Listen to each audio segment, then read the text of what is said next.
Guys দেখতেই পাচ্ছ একটা ট্র্যাক্টর দিয়ে এই পাথরটাকে সরানোর পর একটা গর্ত দেখা গেল। সেই গর্তের ভিতরে আবার একটা বড় কলসি। জিনিসটা কিন্তু আমার ঠিকঠাক হাজম হলো না।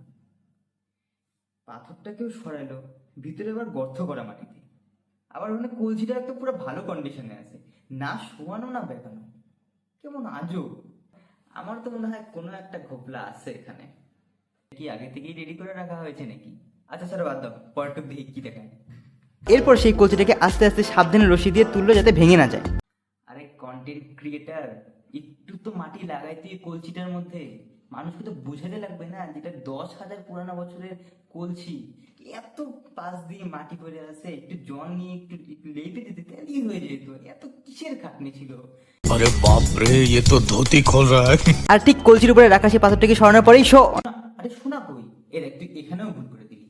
আরে ভিডিওটাকে পজ করে মাটিগুলোকে সব ফেলায়, বাজারে গিয়ে কত দোকান আছে, ওখানে গিয়ে ফলস সোনাগুলো নিয়ে আয়, তাতেই কত ভিউজ উঠে যাবে গা। কি আর মাটি দেখাইছে। আচ্ছা, তারপর ওই কলসিটাকে আবার পাথর দিয়ে ঢাকার পরে তার উপরে আবার একটা আলাদিনের চিরাগ রাখলো। তারপর কলসির দুপাশ দিয়ে একটি গোল দাগ কাটলো, চিরাগ থেকে জল বের করে কলসির উপরে ঢাললো। আমি এতদিন যে টিভি আর মোবাইলে দেখছি যে আলাদিনের চিরাগ থেকে জিন বের হয়। এরপর চিরাগের জল কলসির উপরে সব ঢালার পর তার মধ্যে আগুন ধরিয়ে দেওয়া হলো। তার মানে ওটা লাল জল ছিল না, ওটা পেট্রোলই ছিল। এরপর আগুন নিবার পরে যেই পাথরটিকে সরালো অমনি এতগুলো কয়েন। অসম্ভব, আমিও যাবো শিখবো।